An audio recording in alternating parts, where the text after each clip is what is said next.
Assalamualaikum warahmatullahi wabarakatuh dan selamat sejahtera. Hari ini saya akan membentangkan proses rawatan air untuk tujuan penggunaan air di rumah.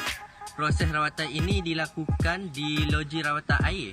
Proses rawatan air ini terdiri daripada beberapa peringkat, antaranya penyaringan, serpihan kayu, daun, tumbuhan akuatik dan berdasing yang terapung akan diasingkan melalui proses penyaringan.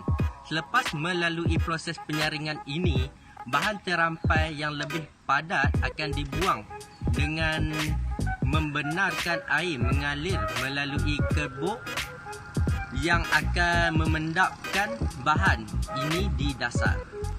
Dan yang bertemu lagi saya. Dan saya akan sambung proses yang kedua, iaitu proses pengudaraan.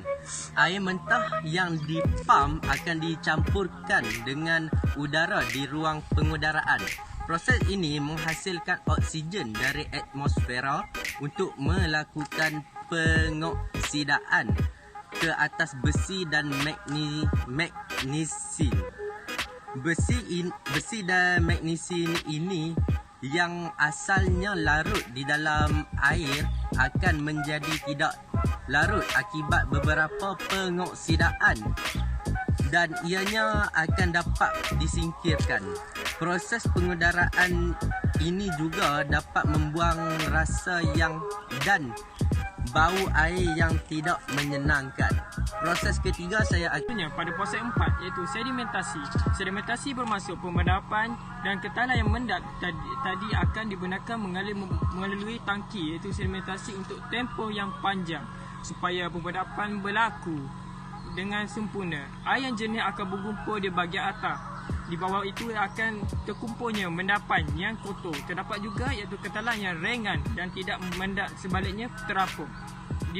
Pada air yang bersih juga ada kotoran yang boleh yang teringat. Ketalan ini melalui proses berbeza, itu menggunakan gelembung udara untuk mengampunkan dan air bahagian bawah menjadi jernih. Ini adalah proses diinfeksi dan pelarasan pH.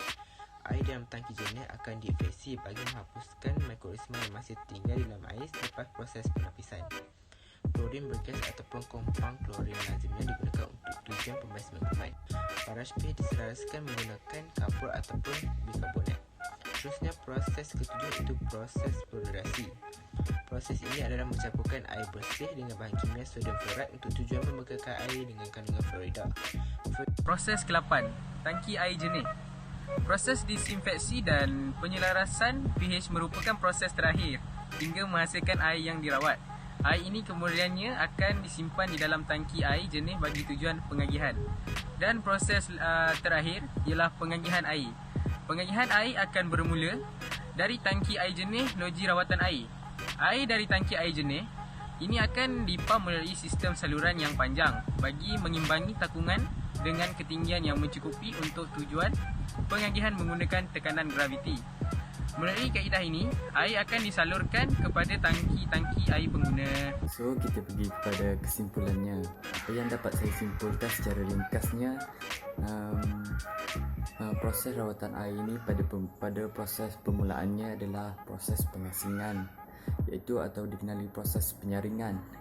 Dan akhir pada proses ini adalah proses pengagihan, di mana semua proses-proses yang terlibat ni punya sembilan, iaitu proses tersebut adalah untuk mematikan bakteria serta membunuh organisma supaya air itu tidak berbau dan dapat kita minum dan dapat digunakan dalam kehidupan seharian.